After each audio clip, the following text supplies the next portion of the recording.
Okay, as you know, our topic has been on 5 ways to show your heart love.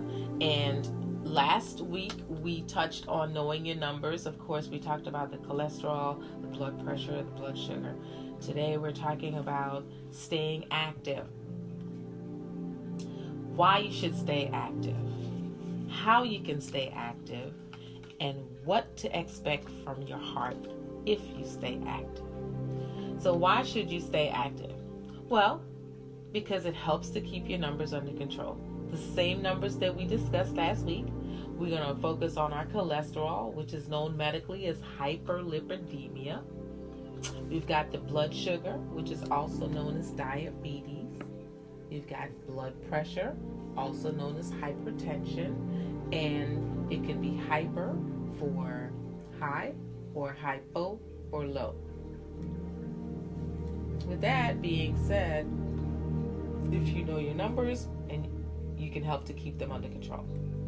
Stress relievers. Physical activity can be a stress reliever. I know that when I have a stressful day, if I go straight into the gym before I go home, it's great, it's awesome. Because guess what? When I get home, I'm relaxed, I sleep better, my mood is better, because I sleep like a log.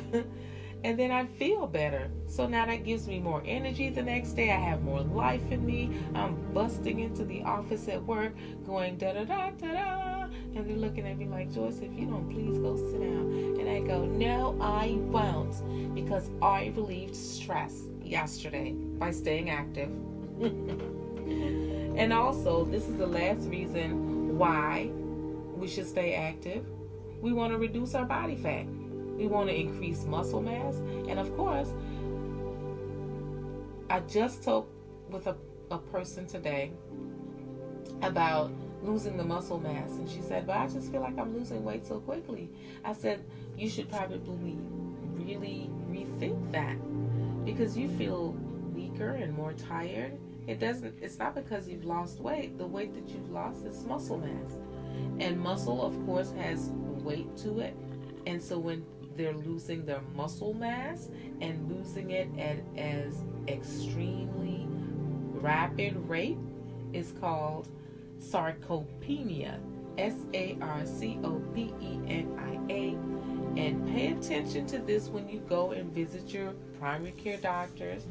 When they start throwing that word sarcopenia around, make sure you pay attention, because that may mean that you may have some muscle wasting, or your body's beginning to deteriorate in a way that you're not going to like. Okay? So why you should stay active? It's going to help keep your numbers under control. It's a stress reliever. It reduces body fat. It helps you increase muscle mass.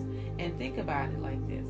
Almost everybody, no matter who it is, it's a toddler, someone who can walk, an 82-year-old, a 92-year-old, any age, any physical condition, you are going to be able to do some form of body activity. You can.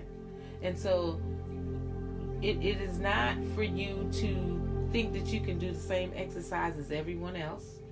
You got to pay attention to you, individualize it for yourself, because clearly someone who has had a stroke and has affected one side or the other, or even brain activity, is not going to put out the same effort or the same amount of ability to do something that a teenager is in good health and good skillful ability and agility.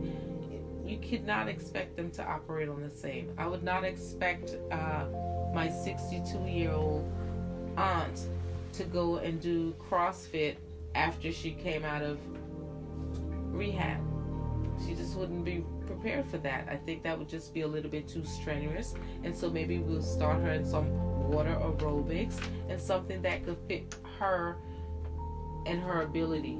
The bottom line is not to beat yourself up.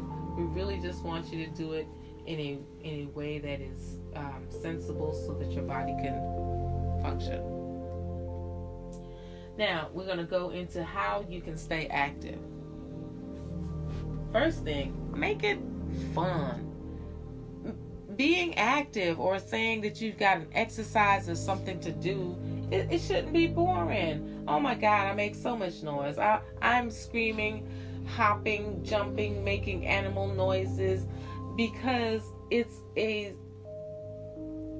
it's almost like a sense of freedom just to release stressors. That is a stress reliever. Activity, moving, getting that heart rate up, increasing your breathing so that you're expanding your lungs and lifting your diaphragm and really just moving your body around.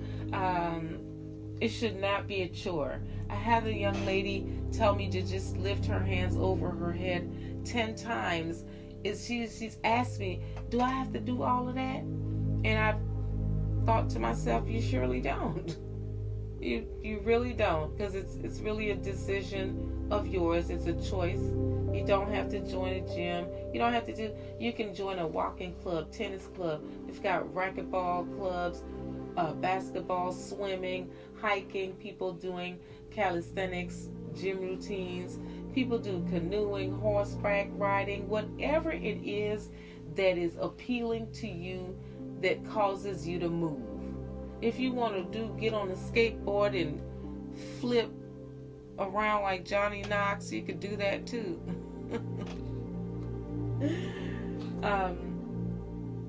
Whatever it is that you decide to do, make it fun. Be cautious about it, and then practice doing it. It doesn't make sense to beat your body up or your mind focusing on how I'm going to do it, and okay, I'm pushing myself too far. The truth is, you can be even more and more effective when you build your body from the inside. So that means that you're going to be eating good nutrition. You're going to be beginning to put things that are going to help your body do the workout or the activity that you needed to do. It'll help you to push more. You're going to find your motivation. Decide why you're going to do it, not because someone told you to do it or they're going, so you're just going to go along with them. My motivation was because I didn't want to have surgery. I didn't want to have my chest opened up to replace a valve. And I felt like I didn't have the symptoms that they suggested, and that there's got to be another way. And my motivation was, after I accomplished 2 weeks and learned how to move some equipment and how to lift, and I started seeing my body changing, then I was motivated to do more. And then I've got my pictures taken in a magazine, and then I was motivated to do more. And then I was elevated to another level where I competed and won my pro card, and I wanted to do more. So your motivation has got to come from somewhere where you are focusing on that. You got a goal to reach with it. That's what you mean. And once you decide that's what your motivation is, you do it. You look at what the end result is going to be. You look at what the struggle, whatever sacrifice it is that you're doing, you look at that and you decide you're motivated to move and do that. No one can motivate you. You really have to motivate yourself. You can be encouraged and you can be uplifted and, coached and advised along your own way and your journey, but it's got to be your motivation that's coming from you. So we're going to prepare a schedule. You look at it and you see how you can include time to do exercise or any kind of physical activity into the schedule that you have. You're going to decide, well, maybe I want to do it in the morning. Maybe I want to work out in the evening. Shoot, maybe I might want to work out both times, morning and evening. I do that. I do a morning routine and I do one in the evening, and then varying ones on the weekend or none at all. But sometimes you got to give your body some rest. So decide whether it's going to be in the morning or in the evening or both, and then set the goal. And set a goal that is reasonable. Now, if you have not been going to the gym for the last 2 years, you cannot put yourself on a schedule to go to the gym for 6 days this week. It's not necessary. You're fooling your mind and your body. You can go ahead and, as a suggestion, I would say maybe 2 days. maybe on a Monday and a Wednesday, or Wednesday and a Friday, or 2 days back to back, however it is. Maybe just start off with that. See if you can do 2 days, go to the gym, and go to the gym and do something, or do whatever these exercises we decided. Maybe you're going to go to the tennis club 2 days out the week, go down to the pool 2 days out the week, a gym routine, maybe you go walking, whatever it is that routine or that activity it is that you decided to do, you're going to go ahead and do that 2 days out the week, and that'd be a good place to start. It doesn't make sense to set yourself up saying, well, I'm going to do 6 days, knowing that's probably not possible, because you're just starting a new schedule, and you're going to have to be more consistent in order for it to become a habit. It will not just change overnight. The third thing that we're going to show you to stay active is asking for help. You should never have to feel like you're isolated or defeated because you don't know where to begin, or you're unsure on when to start. I'll say this much about when to start. Any coach, any trainer, any person who is interested in you and your health that you ask for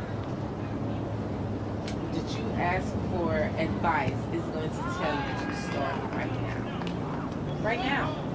And that's typically how a coach, a trainer, a counselor, nutritionist, anyone will know if you're ready.